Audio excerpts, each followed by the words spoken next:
You conquered hundreds of planets, brought glory to the Empire. You were one of our greatest warriors.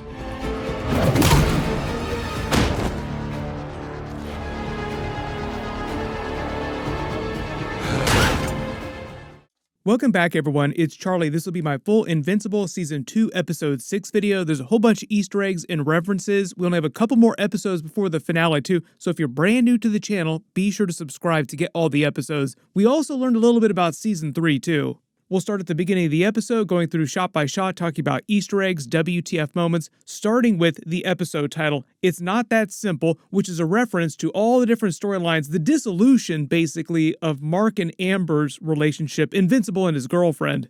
Atom Eve thinking about becoming a superhero again on a permanent basis because Cecil Stedman wants her on the Guardians of the Globe to make up for all the people that just died. A couple holes in their roster right now.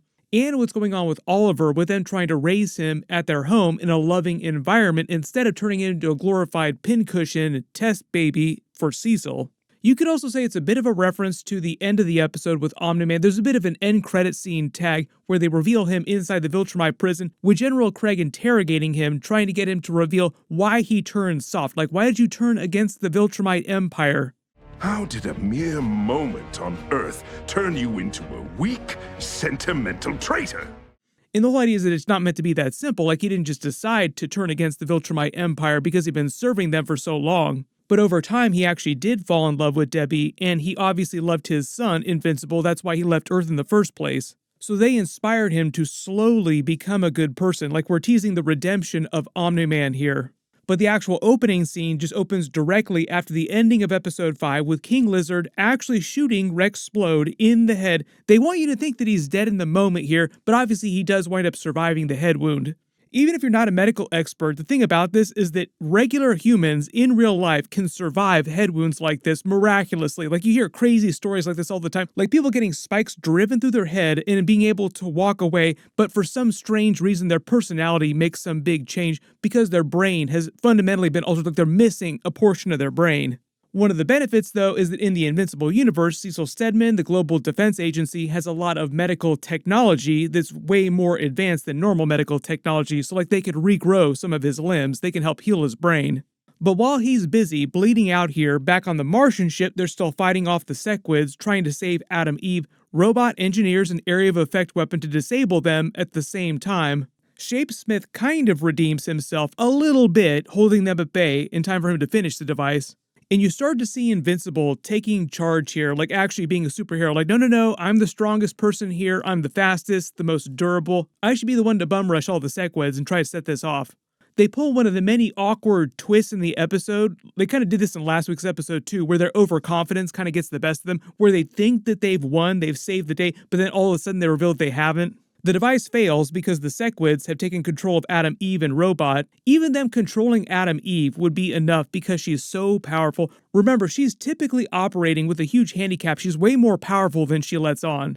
She can change biological matter, so like with a snap of her fingers, she could turn all the Guardians of the Globe instantaneously into lumps of flesh. Theoretically, the Sequids taking control of her mind could override this mental block that's been put on her when she was a child. They're able to get in a double tap, though, bringing them both together, her and Robot, using the device again, which works temporarily enough for them to leave the ship and trap them all without a host because they can't take control of the Martians. Like the Sequids need some other alien being that's not a Martian to do this. So effectively, the Sequids are stranded there now. Back on Earth, Rexplode is able to surprise and then kill King Lizard, basically turning his head into mush. Practically! They give him a version of the Invincible title trope. They did this all the time with Invincible during Season 1, where he would joke about being invincible and almost say the title just as he was getting his ass kicked. So kind of the same context here with Rexplode, just on the edge of death, like, oh, I'm basically invincible, as the title shows. And like they've been doing all season so far, in each new episode, every time they show the title, it takes a little more damage with more of the black and red breaking off and falling, revealing the black and blue title underneath. This is meant to be a reference to Invincible eventually getting his black and blue suit from the comics because his old suit takes so much damage and because he's gone through so much emotionally and so many adventures and he's had so much growth since he originally got that first suit. Metaphorically and literally, he's just ready for another new suit. Like a fresh new start. But the way they play this in the episode, they're probably going to wait till like the very end of the season to roll that out. So like we probably won't actually see him in the blue suit until the beginning of season 3. They go back to Rexplode as he keels over and they take him back to the hospital, also revealing that Shrinking Ray survived and finishes pushing her way out of Komodo Dragon's opening where his head used to be. There were so many people that were convinced about who lived and who died after last week's episode just because of the way the comics play out, but this is a good example in this episode of how they changed the comics. Basically, they scrambled who lived and who died from the comics, so RIP to Duplicate. While they're busy dealing with that WTF, the Guardians of the Globe and Invincible get stopped by the Martians who want to put Shapesmith to death for letting the Sequids escape the planet in the first place because it is his fault that this all happened. What kind of punishment? Death. I understand. They pull another one of those cut-to jokes, calling an audible, revealing that they just bum-rushed the Martians to get to the ship and escape while they try to shoot them down, barely making it. This time, the real Russ is with them, none the worse for wear. The funny thing they do here, too, with Invincible is sending him out to the vacuum of space to destroy their ships because he's so powerful, though. He's able to destroy their ships so easily that he just makes it look super casual, and he apologizes to each of the Martians when he's doing it. Like, he doesn't want to kill them, he just wants to disable their ships. He and Adam Eve have kind of a moment when he returns. They're kind of teasing the development of their relationship. His relationship with Amber still has to die before that happens, but you kind of see that play out over the course of this episode, like the natural dissolution of their relationship, just to show you why they should not be together.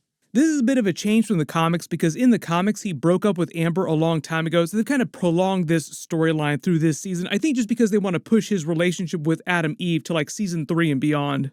The funny thing about his relationship with Amber this season too is that even though technically they've still been boyfriend and girlfriend, he's been off planet so much, they've been apart so much, she's kind of turned into more of like a friend with benefits at this point. Even the Immortal congratulates Invincible, seeming like he's slowly coming around, like everyone except Cecil is coming around on him. He's finally starting to prove to everyone that he's not going to turn out like Omni-Man and try and take over the planet, even though technically General Craig and the Viltrumites gave him that secret mission to basically do just that, like, now you have to take over the planet in your father's place, or we'll come and kill everybody.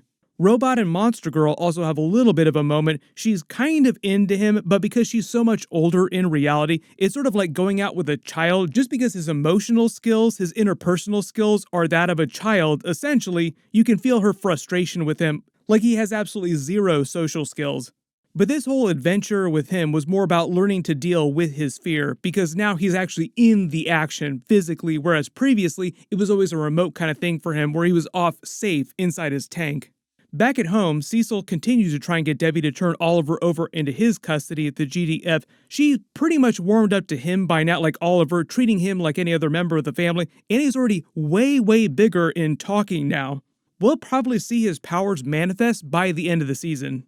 They also use this argument to remind you that the whole reason why Invincible became a superhero in the first place, instead of turning evil like all the other Invincibles in the other universes, is because of the positive influence of his mother raising him the right way.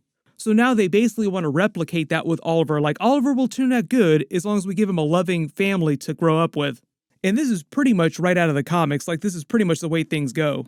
They have another joke about the Guardians crash landing the Martian ship on the lawn of the Pentagon because they didn't know how to actually land it properly, and they run into Donald in the waiting room here who's having his own long dark night of the soul moment because of everything that just happened with his storyline, learning that he's a cyborg clone of the original Donald. They confirmed that Duplicate did wind up dying. A lot of people were confused about this. I assume that she died after last week's episode, but in the comics it's a little bit different. So I think that's what was throwing people for a loop. They were expecting it to be exactly like the comics. This is just a good example of how they are changing some things. Like they're adding things that were not in the comics for some characters, and they're just flat out changing things outright. But generally most of the storylines are meant to be from the comics. Like it is pretty close to the comics. This is Shrinking Ray slowly recovering in a hospital bed. It seems like it's probably going to take the rest of the season for her to get better, probably till season 3. They do manage to stabilize Rexplode. They give him this special headgear that's going to help him heal his brain.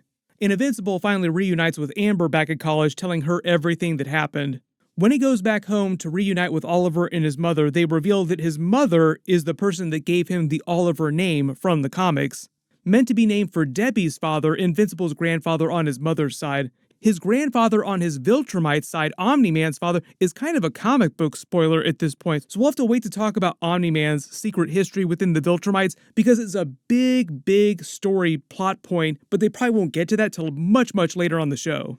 Maybe they'll reveal it in the next couple of seasons. If you have read ahead in the comics, please don't post that spoiler in the comments, but the comics are all out there, like they finished the comic book a long time ago, so you can actually read ahead anytime you want. They had the funeral for Duplicate, and Immortal references her backstory. When he mentions her powers came from a family curse, that reminds you she also has a brother that we saw at the beginning of Season 2 with all of his duplicates in that supervillain prison. He's got the exact same powers, like they both got their powers from that same family curse, except he became a supervillain unlike Duplicate, who became a superhero. Maybe he'll come back at some point later this season. They also use the Immortal's speech to remind you of all the people that he loved and lost. Like this has happened to him many times over the years because he just continues to live. And it'll happen to Invincible eventually too, to all the human people that he loves. They have a really awkward moment with Invincible and Amber where they try to reunite, but it feels kind of like a first date for the two of them. They get really relationshipy in this episode, but just to show you the slow dissolution of their relationship. Generally, I think people saw this coming a mile away at the beginning of the season, like it was only a matter of time, but they were just going to show it play out over the course of the season. They revealed the GDF has healed Rick from Season 1, who had been turned into a Reaniman. Donald brings him back, also starts implying that he still has a lot of his own trauma that he's dealing with. I think they're using Rick's storyline here with William to kind of tease that everybody at college generally is kind of pairing off with their own people or like slowly drifting away from Invincible because they're busy with other things, and Invincible himself is sort of drifting away because he's doing more and more superhero stuff. So pretty much all of his old friends like Amber and William, like they're all just kind of drifting apart slowly. He goes to see Rexplode, who seems like he's trying to turn over a new leaf, like he's having his own long dark night of the soul, like wow, I was such a butthole, I should be nicer to people now. I don't think it'll be a total 180 for him, but he will slowly try to redeem himself for as long as possible. My early theory right now is that he will also be down for the count, like he'll be out of commission until Season 3. They also reveal his guilty pleasure is reading common home decorating magazines, but because he's never had a real home, so he kind of longs for what he's never had. There are a couple funny moments here too when Debbie is interviewing nannies, like Helga here is meant to be a parody of Mary Poppins, who she thinks is working for Cecil, who actually isn't, like she's an actual normal nanny, but then she winds up meeting someone who is working for Cecil. The April Howsam character is from the comics, she works for the GDF, and everything that she tells to Debbie is the truth. There's no long con here, like she's not hiding anything, like she basically tells her, no, you're my boss, I don't work for Cecil, even though technically I work for the GDF. Generally, she's meant to be a positive person who wants to help her, who just has experience in raising superhero children, tutoring superhero children. Fun fact too, she's voiced by Callista Flockhart, who's super famous. I'm not sure how Robert Kirkman got her to do the show, like I'm not sure what their connection is. Maybe they're just friends in real life outside of this. There are a lot of famous people playing voice actors on the show. For instance, we found out that Chantel Van Santen is going to be voicing Anissa. Most of you probably remember her from The Boys or from the Flash TV show. Cecil then comes to talk to Adam Eve and try and get her to join the Guardians of the Globe to make up for the loss of Duplicate in the temporary sidelining of Rexplode and Shrinking Ray. They have a big hole in their roster right now. When he references the place that he grew up, they might get into his backstory more in the future. They've hinted at it briefly in the past. He's got his own very tragic origin story. Just look at his messed up face.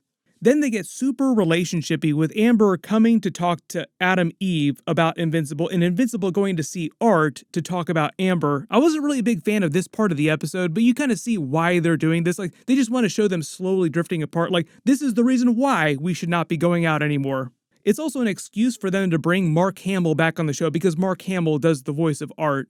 They kind of tease him also making his new blue and black suit, but that's probably not going to happen till like the very end of the season, like I said. They also use his conversation to give him Nolan's sci-fi books. Like, these are all your father's books that he gave to me a long time ago. I never read them, but maybe there's something interesting here. And it has all the secrets of the weapons and the powerful people that he wanted him to learn about. Basically, everybody inside the books, all these places, all these creatures, are powerful enough to help fight the Viltrumites. Invincible starts actually reading Omni-Man's books. The Man with the Invincible Gun is all about Space Racer. He's meant to be a parody of Lobo and Thor combined with a gun that he calls the Infinity Ray. And the stories are being narrated by Omni-Man to help set up his return later in the episode. Like, oh, by the way, he's back. They also use these sort of cut-tos as he's reading the stories to show you how everything works. Like, this is how the gun works, destroying a bunch of aliens. Then the blast is so powerful that it just continues and destroys a planet in its path, too. Savage Planet, Savage Beasts is all about the Rognards. They're a lizard-like race of super powerful monsters because they evolved on a planet with incredibly high gravity. The whole idea is that when Omni-Man first came to Earth to start his mission initially, like when he met Debbie for the first time, he needed to have some sort of cover story, like a day job, to pretend like he was a real person as part of this persona he created. And part of that was being a sci-fi writer, so he wrote these books, but they were all based on adventures that he had earlier when he was just part of the regular Viltrumite army going around trying to take care of threats to their empire. Basically, they would just send people around the universe looking for things that could potentially threaten them and get rid of them. These were all meant to be examples of races, beings, weapons that they found that were too powerful for them to deal with. Then Immortal continues to have a very bad day, like clearly not doing well mentally, not in a good space, refuses to go on a vacation, and then after Alan the Alien shows up looking for Invincible, they have a bit of a fight until Invincible actually does show up to get them to chill. I wouldn't say it's much of a fight though, because Alan is so powerful now, he would have been able to defeat Immortal pretty easily. They have a couple funny moments, like the tone here of their awkward meeting is meant to be like his first meeting with Invincible, where he tried to explain to him, like, no, I'm not here to fight. Alan also seems weirdly obsessed with douchebags, but the whole idea is that he's here to get Invincible's help with Thetis' grand plan. Like, he tells him about their plan to fight the Viltrumites, the war that they're getting ready to actually start. Also the fact that Thetis is himself a Viltrumite. Invincible explains to him what happened to his father Omni-Man, how he's stuck in the Viltrumite prison, and they sort of set up his eventual prison break. Like, oh, he's stuck in a prison. I hear the Viltrumites have a prison. Maybe we can do something about that. Notice while they're talking, also they have the Seance Dog poster in the background reminding you of that episode in the first half of season 2. Basically something similar happened where an alien showed up to try and get him to leave the planet on a mission with him. Also, inside the Invincible universe, Seance Dog is basically meant to be a Doctor Strange parody. That even though Invincible refuses to leave because he's just left planet twice, as a consolation, he gives Alan the information in all of his books, which Alan already knows about, like he already understands the secret of the books. Oh, Space Racer, yeah, there's a legend about him. Nobody actually knows where he is. We think that he's a myth. Implying that it's going to be Alan the Alien who will just go around the universe trying to collect all these weapons and these people to help them fight. When Invincible tells him to call him for help when the actual war against the Viltrumites starts, like when the fighting starts, I will help, that is true to the comics, but the actual war against the Viltrumites doesn't really happen till much, much later in the story. There is so much stuff that happens before that. And to dovetail with that storyline, they show you the actual Viltrumite prison with General Craig interrogating Omni-Man and explaining how Viltrumite executions work. Basically waiting until they're fully healed to kill them because of their rituals and customs. Also, he's trying to win him back to their side, like, we don't have to kill you if you want to turn back to our side again. They also use this scene to do a quick tour around the prison, showing you some of the other aliens who are there. Not everyone, like there are a couple surprises in that prison that they'll probably wait till the end of the season to reveal. A couple really big characters coming back into the story. Then back on Earth, the real version of Russ goes back to his apartment, starts cleaning up the mess that Shapesmith left there, just completely trashed the place. It makes it seem like a Sequid somehow made it back there and takes over his body again. But here's the thing, I think this is a misdirect. I think this is meant to be him hallucinating the Sequid. Just because he had so much PTSD when they brought him back to Earth, like, the Sequids never let me sleep, please just let me go home to sleep. He is probably out of his mind right now, so he's probably just hallucinating what's happening here. Then during the post-credit scene, they have a lot of post-credit scenes in Invincible, Angstrom Levy, in another reality, gets a new suit made, saying that he's about to come back to the main universe for Invincible to have their final battle, even though technically it's not really their final battle. Here's the thing though, a couple Easter eggs here, like he walks through a couple different realities with the suit. They're different versions of Earth, so like he's walking through other Earths while this is happening, if it wasn't clear. This version of Earth is still in a prehistoric state. This is meant to be an Earth where everyone is turned into zombies. I think it's meant to be a Walking Dead Easter egg because Robert Kirkman created both the Invincible comics and The Walking Dead. This is a universe where the Earth is trapped in an ice age, and this last one is Invincible's main universe, also Angstrom Levy's original universe. That's why he says it's good to be home again. And they kind of make it seem like, based on the pacing here, that they're going to turn the last 2 episodes into like a 2-part finale with their battle just like stretching out over both of the episodes. There are a bunch of storylines they have to wrap up. We haven't even seen Anissa yet. She's supposed to show up. I'm guessing she might not appear till like the very end of the finale, like after his battle with Angstrom Levy. Just based on all the season 2 trailer footage, you can let me know when you think that she's supposed to show up. She is going to wreck him. Like, if you felt like this episode, episode 6, was kind of a chill, downer kind of episode, things are probably going to be super crazy for the last 2 episodes. There were a whole bunch of Easter eggs, so if there are any that you spotted in the episode that I didn't talk about in the video, just write them below in the comments, and my full episode 7 video will post next week after they release it. Big reminder that we've also started X-Men episodes over on the Marvel side of things. Everybody click here for my X-Men episode 1 video and episode 2 video. Thank you so much for watching, and I'll see you guys in the next one.